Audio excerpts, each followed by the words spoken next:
I'm delighted to introduce to you our first speaker for the afternoon session, Hana Chockler. She is a reader in the Department of Informatics at King's College London. Her research interests lie in causal theory and explainability. In this talk, she will be speaking about theory and applications of actual causality. Hana, the floor is yours. Thank you. Thank you for the introduction. Right, so the title of my talk is somewhat ambitious. Use actual causality to explain the problems or the lack of problems in your life. But who am I kidding? I'm a computer scientist. I think most of us as well. We don't really have a life, right? So what we're actually going to look at using actual causality to explain problems or lack of problems in software systems. Right, so the talk is based on a number of papers. If you're looking for the papers, I think this DBLP should bring you to the right place with my name. So I'm not going to explicitly mention any of those, so quite a lot. It would have made the slides very bulky. Right. So the motivation is the following. So modern computerized systems are huge and difficult to understand. The code that sent Apollo to the moon in the 60s was about 40,000 lines. Nowadays, however, even the code that doesn't send people to the moon anymore, unfortunately, is much bigger. So the Facebook code base is 62 million lines of code. Cars, just modern cars are running software of hundreds of millions of lines of code. And last time I checked, the old Google code base is about 2 billion lines of code, so effectively making them black box. So all the modern software systems are effectively a black box. And to make it even harder, right, so we still need to answer very important questions about those systems, such as, can we understand and fix errors? Can we be sure it's correct? What on earth does the system do? And how can I explain the system's decisions? And the situation doesn't get any better, given that now we have systems that are designed to be black boxes.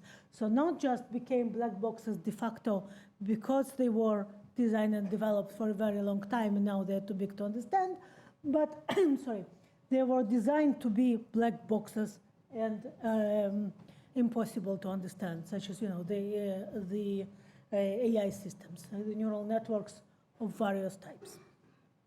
And yet, for those systems as well, we still need to answer those questions. So what do we do? Okay, so fortunately, we have the theory of actual causality, which is I used to say that it's like a hammer that used to nails, but I was told that it's a bit too violent on an image. So not a hammer, but it's a theoretical concept from AI that was introduced by Halpern and Pearl in 2001. So this is like one of the exceptions to not citing papers, so this is not mine, and it was following by quite a lot of papers by Joe Halpern. Extends causal counterfactual reasoning and turned out to be very useful. So first of all, we'll talk about actual causality a little bit, and then we'll talk about quantification of causality, which actually what made it exceptionally useful for applications in AI and in fact for other areas of analysis of software.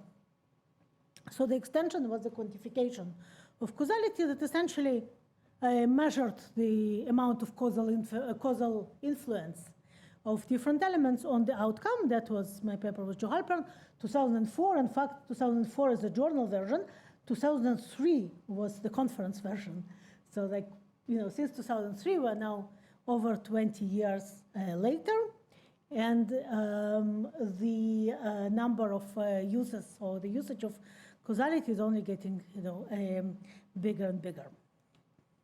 Right, so as I said, not a hammer, let's go with magic wand, gentle and magic. So it turns out to be very useful. So let's talk a little bit about causality before we talk about applications. Yes, before I go there, just to mention, of course, it's intractable because all good things in life are either intractable or undecidable. So this is decidable but intractable, but there are efficient approximation algorithms, sufficient partial solutions, and we'll talk a little bit about how we address the intractability. Right, so causality. So when do we say that A is the cause of B? So the common approach is counterfactual causality, and this is a book. So this was it was first defined by Hume, David Hume, who was a philosopher, British philosopher, in 1739, which is another nice thing of in dealing with causality, because you get to cite papers from 1739, from the 18th century. So counterfactual causality is exactly how you think about causality, or how any layperson would think about causality if stopped on the street and asked, what do you mean by saying A is the cause of B? So A is the cause of B, counterfactually, if had A not happened, then B would not have happened. So for example, right, so it was actually not raining today, but it was raining yesterday, and feels like for the whole summer we had rain, right? So this is an apt example for the summer or any time I'm giving this talk in the UK. So rain is the cause of me being drenched, right? So the rain is because had it not been raining, I would have arrived to this seminar dry, right? So that's the idea.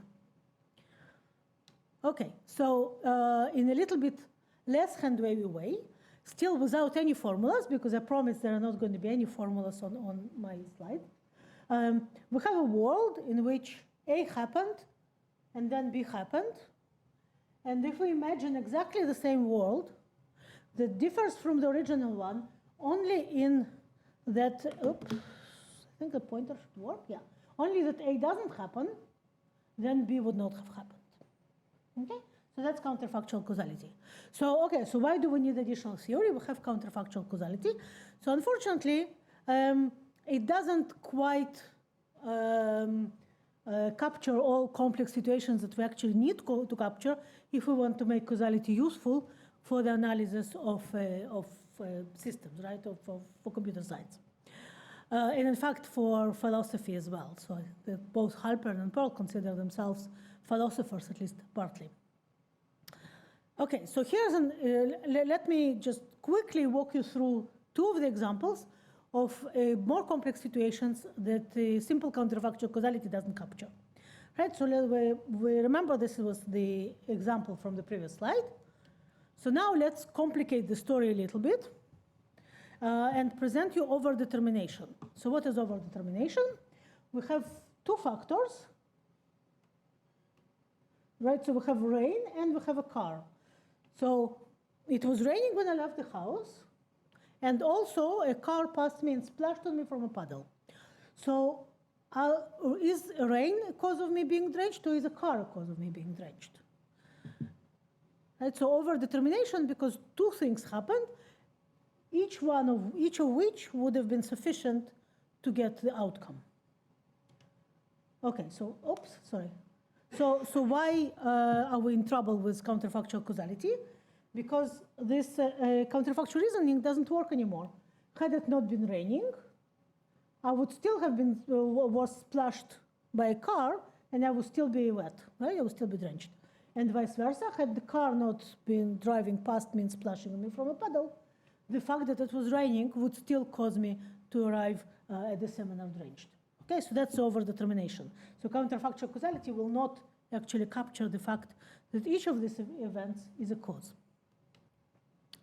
Another example is preemption, and the philosophers separate several types of preemption. As I said, I'm just the tip of the iceberg, just to give you a feeling about why more extensive and elaborated notions of causality are needed. So, okay, so this is the story of preemption. First, it wasn't raining at 8 a.m. I left the house. A car drove past me and splashed on me from a puddle. So I was already wet at 8 a.m. Then at 10 it started raining. It was a very bad day, right? At 10 it started raining, but I was already wet. So then I arrived at work. So in this case, we would like to say that car is a cause of me being wet, but not the rain, because I was already wet by then. However, if we try to apply just a simple counterfactual reasoning to the situation, we will again get no results, because had car not been driven past me at 8, I would still get wet because of the rain that happened afterwards. And vice versa, had the rain not been happening at 10, I would still be wet because the car drove past me. Okay, so counterfactual causality doesn't capture this. Moreover, in addition to overdetermination and preemption, we need to capture connections that actually describe the dependencies in terms of functions. So it can be disjunctive, conjunctive, or it can be any numerical dependency between the variables and some complex causal connections. Okay, so then we have actual causality that extends the counterfactual reasoning by having expressive causal models allowing overdetermination, preemption, and complex causal structures. Right, so let me just give you an example of how overdetermination is captured. Preemption is also captured, but we're not going to go into it. So overdetermination, remember we had both rain and the car happening at the same time, and me being drenched as a result of those events, where each one of those separately would have been sufficient. Okay, so we have the original world in which A happened and B happened, and we introduce the concept of contingency C, which says, okay, so now, as for now, there is no counterfactual dependency yet. But there is some contingency that will bring us closer to the counterfactual dependency. So now, if we change the values of C, so in this example, we change them to not C because they were binary, they were Boolean, but they don't have to be. And then in this world, with the contingency, we actually do have the counterfactual dependency. Now, if A also doesn't hold, then B wouldn't hold. So that's essentially the concept of the idea of how actual causality deals with overdetermination. And indeed it works, so let me show you how. So let me show you why rain now is an actual cause. So cause and actual causality is an actual cause of me being drenched. So we have rain and the car, both happening at the same time. So now contingency is the car. If we look at the same world, except the car didn't drive past me and didn't splash on me from a puddle, now we have counterfactual dependency. Now rain is a counterfactual cause of me being drenched, because had it not been raining in this modified world, contingency, then I wouldn't be drenched. Okay. And so the last thing that we're going to discuss as a way of introduction to how we use causality to analyze AI systems is the quantification of causality as promised. So for the quantification of causality, it's actually, the idea is not that complicated. We just measure how important a cause was for the outcome. So here we have an example, right, to avoid recent political news all around the world. Let's talk about elections that happened in 1864 and in the US, right? So both distant and in time and in location. So elections of Lincoln versus McClellan, 1864. It is an historical fact that Lincoln won both in California and in New York. But the actual numbers are completely fictional here, just for the purpose of the example. So we have, for the purpose of this example, let's say that in California, Lincoln won 51-49, and in New York, he won by landslide, 90-10. And let's also assume that a draw is not a win, right? So in order to switch from Lincoln win to no win, we need to get to 50-50. Okay, so it's clearly in California, every voter was much more important for Lincoln's win, every blue voter, than in New York, right? Because in California, why? Because in California, we have simple counterfactual causality. One voter changes their mind, and immediately Lincoln doesn't win. Whereas in New York, this is not the case. So how do we distinguish between the cases? How do we measure the importance of each blue voter? Okay, so responsibility measures the amount of causal influence of causal amount of importance by measuring the size of the contingency essentially needed to arrive at the counterfactual situation. So here we have, the exact formula is 1 over the size of contingency plus 1. So in the case above, in California, the size of the contingency is 0, right? Because we're already in the counterfactual situation. So we have 1 over 1 plus 0, so it's 1 responsible. 1 responsible means that it's a counterfactual cause. Whereas in the bottom case, it's easy to see, hopefully, that the size of the contingency is 39. 39 blue voters need to change their mind to get us to the counterfactual situation. Right? If 39 blue voters change their mind, we're again in the case of 51 to 49, in which case we will have a counterfactual dependence. So 1 over 40. Okay, so what does it allow us to do? It allows us to rank causes according to their measure of importance for the outcome, which turned out to be very useful for multiple uses of causality in the analysis of software systems. Okay, so I'm reminding you of the motivation slide again. And in fact, so I have talks and I have been giving talks about all of those aspects, but because of the subject of today's seminar and because I don't have a lot of time, I'm only going to talk about this one. How can we explain the system's decision?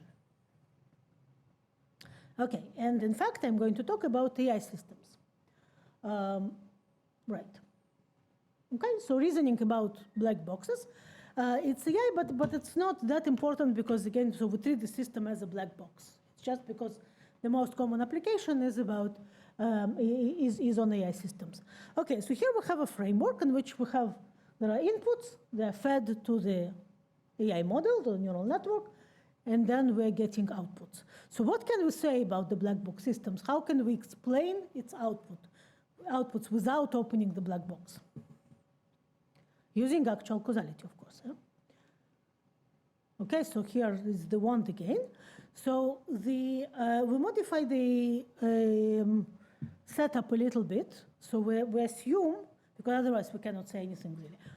We assume, first of all, that we have access to the inputs and that we can modify them or mutate the inputs a little bit. Or rather, if we use the language of causality, we can intervene on the inputs. And we can observe the outputs. So essentially, this black box is given to us to play. We cannot open it, but we can feed inputs to it and observe the outputs, and we can modify the inputs. And now it turns out that this is enough to reason about the way the neural network makes its decisions without opening the black box. Okay, now we're switching to new format of slides, which of course much more visually appealing, and this is because the next slides are by one of my postdocs, who is much more artistically gifted than me. So, okay, so we have, so a tool is called Rex. Does anybody have any idea about why is it Rex? What's acronym of what is it? Okay, think about it in the meantime. So attacking your black box classifier with Rex, explanations of neural network decisions. So we have, I apologize about this font this text not quite fitting inside the arrow. This is only because the computer here is not a Mac, right? It works very well on my Mac laptop. Okay, so here's an example. We applied it first to image classifiers. We have a peacock here. So rather than peacock, I should say, this image was classified by the image classifier neural network as a peacock. Okay, and now we're asking why. So why our tool outputs that, which is a part of the image, and it says, so this is a causal explanation which is defined, it's actually consistent with the definition of explanation in actual causality as a minimal sufficient subset of the pixels, minimal subset of pixels of the image that is sufficient to get the same classification as the original image. So excuse me. So that part, so I have a clicker, I have slides, too much technology. This part was sufficient for the classifier to say peacock. And it was a minimal such, and it is a minimal such one, meaning that if we remove small part of it, it's no longer going to be classified as a peacock. Okay, and non-trivial, meaning that if we get the whole image, that's not really a great explanation, right? So we don't want the whole image. Although I would claim that if the whole image is essential for the classification, that's also important information about the model. Okay, so essentially, what does regs do? So it performs an iterative, so right, remember explanations and anything that is related to actual causality is intractable. And yet we do want to reason about it, and I can tell you that regs works very fast. So it performs iterative refinement of the parts of the image, so it randomly splits it into 4. It says, let's say that those are the variables of the image, those parts of the, right, the partition into 4. And let's now construct kind of a very simple causal model in which we introduce interventions and look at the effect of the interventions on the output. And let's rank them according to their degree of responsibility. And let's iteratively refine the partition until we get to a smallest superpixel, which is a parameter. And you can get to the level of an individual pixel, but for human use, it's quite useless because people don't distinguish individual pixels. But you can, it's a parameter. Okay, and it's also, in particular, so it is able to provide single explanation, multiple explanations, disjoint explanations, which are like, this one explanation, but in separate parts of the image, and spatially aware explanation. So in particular area, we can ask, for example, for give me 2 explanations that don't overlap. Yeah. So high-level view of what it does. On the left-hand side, it produces the partition, which is then iteratively refined. As a result of the analysis of feeding those modifications into the model and seeing the output, we produce the responsibility ranking, which results in the responsibility landscape. And then we produce an approximation of an explanation. As I said, right, the exact problem is intractable, by greedily constructing it from based on the responsibility landscape, essentially from the top. And the guesses, or the plausible assumption is that the more important an element is, the more likely it is to be part of an explanation. So the approximation is in the minimality. So what happens here might not quite be minimal. It's quite close to minimal, but might not exactly be minimal. It is definitely sufficient. So we definitely check that this part of the image was sufficient to be classified as a peacock. Okay, and then so this is what's happening with the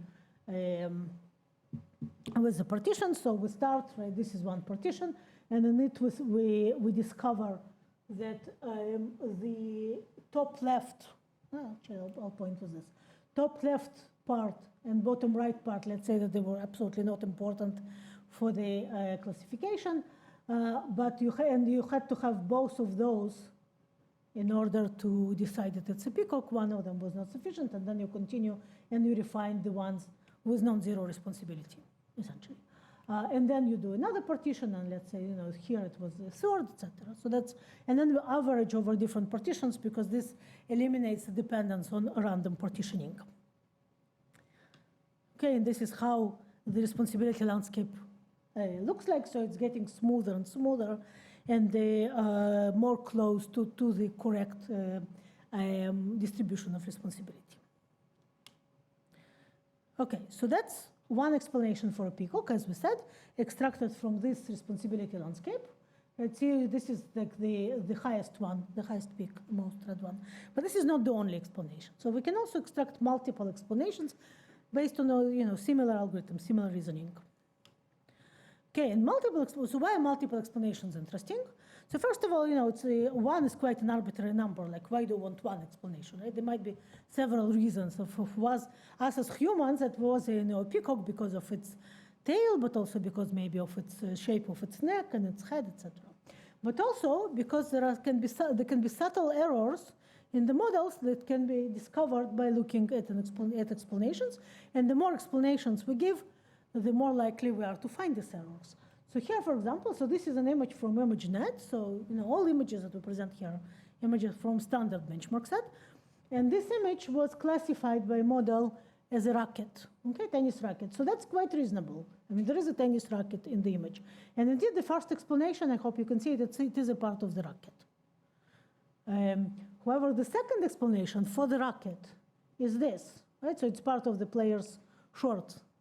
So this image with the rest gray was classified by the model as a racket. So this is definitely an error, right? So this can be used to improve the training of the model, right? So it can say multiple things. It can say perhaps it can mean that there were no images or not enough images in the training set of a racket that is not held by a player, correct? Or this like variety of or there were no images of a player dressed in tennis clothes and not holding the racket either. So in both cases, we know something about the training process of the model, and we can improve it based on those explanations. So it also happened with the first explanation, but there were cases in which the first explanation, like here, was fine, but then we dig deeper and then we discover that there is actually a problem with the model. Okay, and now, sorry, that's the end of the pretty slides. We're back to mine. So Rex. So what is the acronym of what? So it's responsibility, causal responsibility-based explanations. So it's not just one tool. So the original Rex, it's a platform, right? Or rather, it's a family.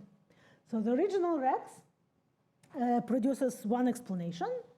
So this one has been around since 2021, and its previous incarnation was even in 2020.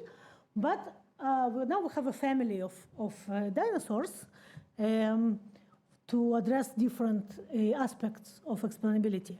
Not all of them are constructed, right? So those exist. So let me just go over quickly. So this one is for multiple explanations, as I mentioned before, produces multiple spatially aware as an option explanations. This one works with object detectors, such as YOLO, FastR, CNN, and produces explanations very fast, right? This is the feature.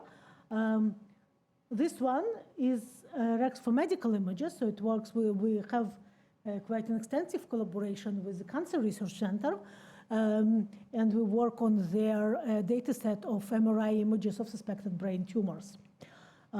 This one here, SpecRex, for medical spectra. It's for Raman spectroscopy. Again, that's a collaboration with UCL. And it produces explanations for Raman spectroscopy results. So Raman spectroscopy is used for molecular analysis of cells to diagnose cancers. And this one is not Rex, so which is explanations of absence. Now we have several under constructions. Again, I must say that on Mac, all those icons look much prettier. So this one is VideoRex, which is for videos. So why is it different from ImageRex? Because, so first of all, we cannot possibly afford to run explainability on each frame separately. That's just one scale. But second of all, and that's the advantage, subsequent consecutive frames differ from each other only very slightly. So that's what we exploit in order to get VideoRex. 3D Rex, that's for 3D objects. So it partitions into voxels rather than pixels, or rather cubes, right, super voxels. And this one for tabular data. So not only for images, we can do the same for tabular data. Essentially, tabular T-Rex, it's got the best name. T-Rex is quite similar to SpecRex in the sense that it has one dimension less. So, right, so work on image data is two-dimensional, but both spectra and tabular, so we are thinking about one-dimensional data. And of course, in 3D, we're thinking about three-dimensional one. And finally, we have plans for the future. So those are our crystal balls. So we are working on multimodal RECs, or rather we're thinking of working on multimodal RECs. That would be more accurate, which is going to be very relevant, especially again for the medical domain. And the reason I'm also mentioning medical domain quite a lot is because my group is a part of this recently awarded AI hub on causality for healthcare data. So we collaborate with quite a lot of healthcare researchers and with NHS as well. So that's a multimodal REC, so that we will have patient data that is images and tables and also perhaps free text. So we have to think about how to deal with that. And LLMs, so how do we explain the outputs of large language models? Again, so we're thinking of how we're going to approach that. And so now, again, so because of time, I cannot tell you more about all of them, but I thought that perhaps this one is interesting. Right, so not RECs, explanations of absence. And you're like, what do you mean explanation of absence? So what do I mean by explanation of absence?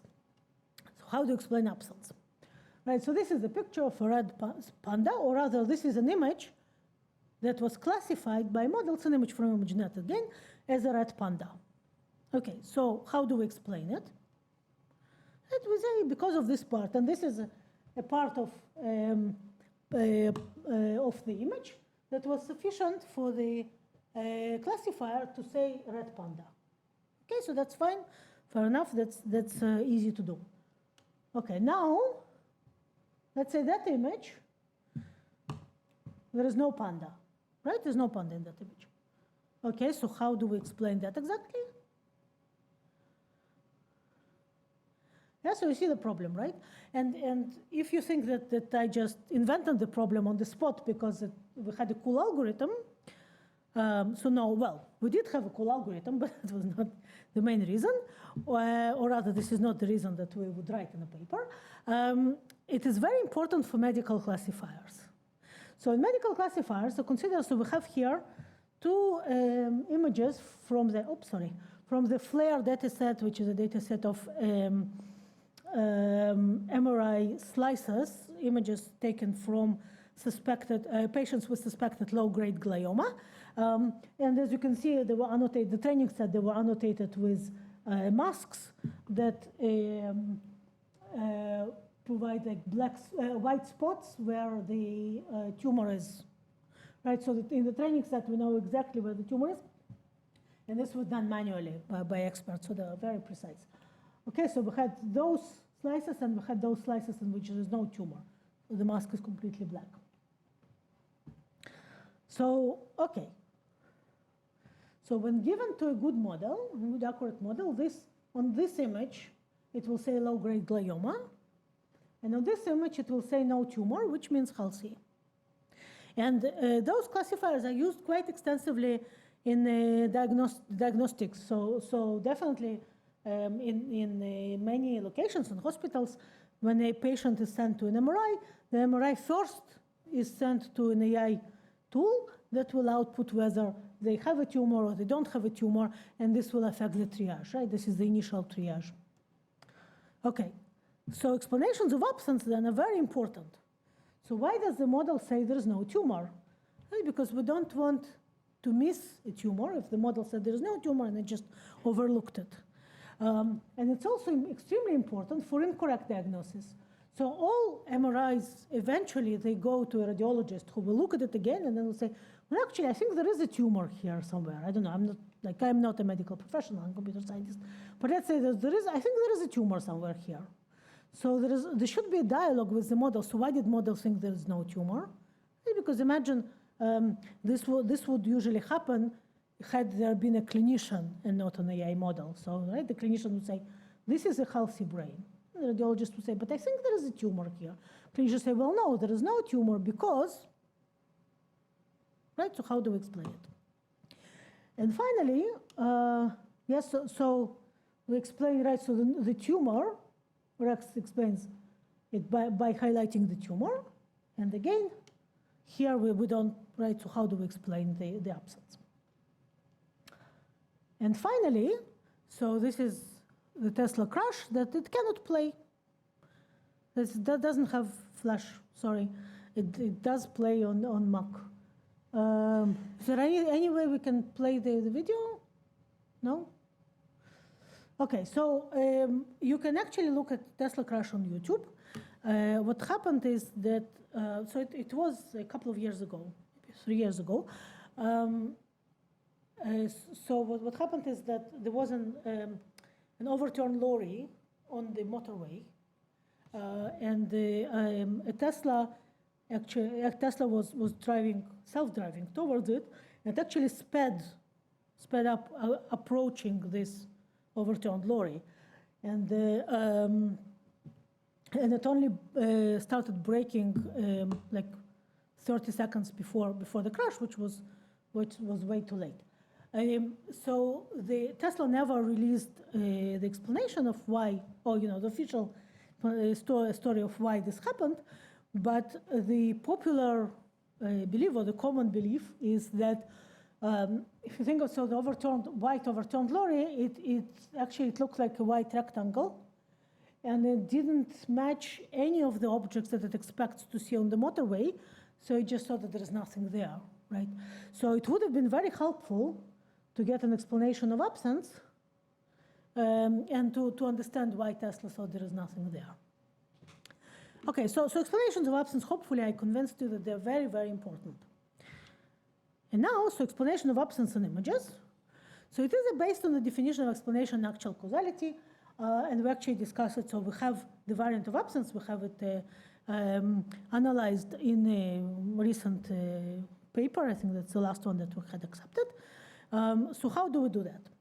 So, right, so no panda in the label. So this was not classified as panda. How do we explain no panda? So no panda, the explanation of no panda, which fits with the actual causality idea, is a set of pixels of the image, such that each pixel cannot belong to a panda, and also the spaces between these pixels are too small to contain the smallest possible panda.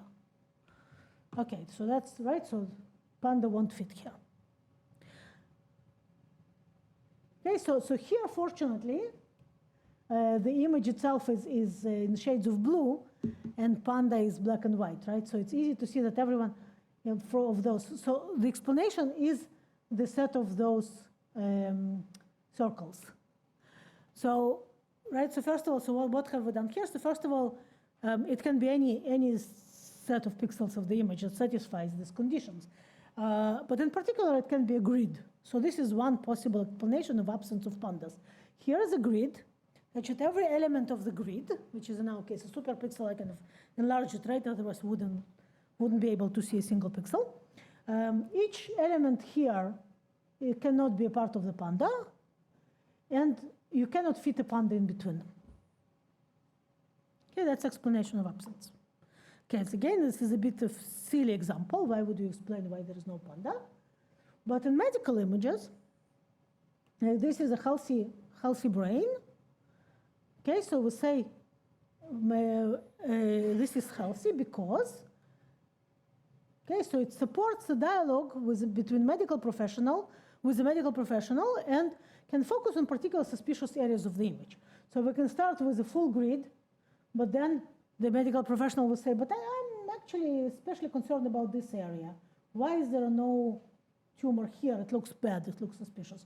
So then it will present a grid that can be, actually even tighter, that will show, okay, so it says, look, every element on this grid cannot be a part of the tumor, which is actually quite straightforward because tumors show is lighter than the healthy brain on images. And you cannot fit the smallest possible tumor that the model recognizes in between those areas. Okay, so that's that. So again, we had a theory paper accepted and we have the implementation ready. Okay. So I'm done. I think I'm right on time. Any questions?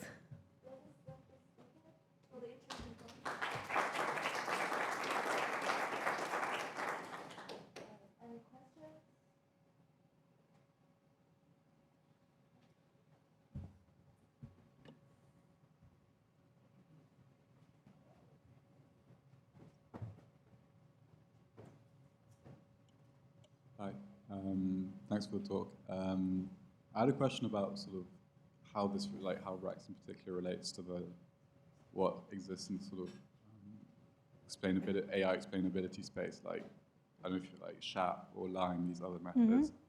So yeah, how does it compare? Like, How is it related, right? Yeah, how does it relate? So neither LIME nor SHAP are based on actual causality. They use different reasoning. So SHAP calculates the Shapley value essentially, which a Shapley value is considered, okay, I would refrain from saying it in Joe Halpern's presence because he would not disagree, but it's considered by many people as an approximation to actual causality, but it's not exactly that. And LIME constructs a simple model that explains the neighborhood of the input. And it considers the simple model as an explanation. Right? Whereas, so what we can do is we output a minimal part of the image or subset of the image that is sufficient to get the same classification. Yeah, so it's like if you should be clear about what you want, right? So that's what we output. In terms of the size of explanations, so we did experiments and we output the smallest explanations by far.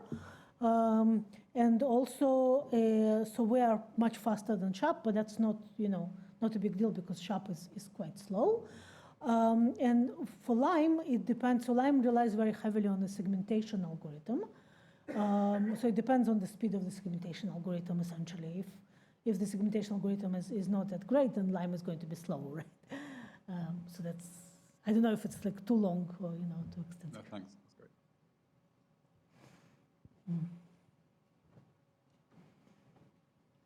Hi.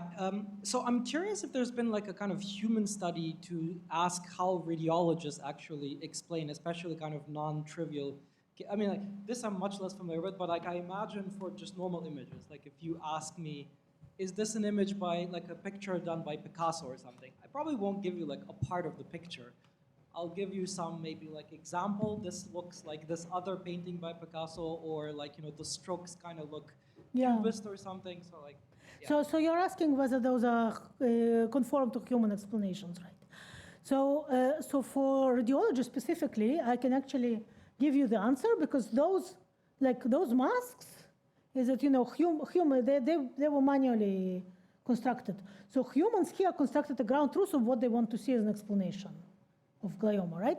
So the closer you are to outputting what matches this white thingy, the better you are in addressing, this in fulfilling the radiologist's expectations, right? So that worked, and for no tumor, again, so it's a good question, right? So this is why it's our kind of latest work. How do we support the diagnosis of healthy, of health or lack of problems, right, of absence, and for that they wanted. Support for a dialogue, right? So why is there no tumor? Why is there no tumor in that suspicious region? And all of that. So there is, at least for the MRI, there is a discussion with the radiologists about that.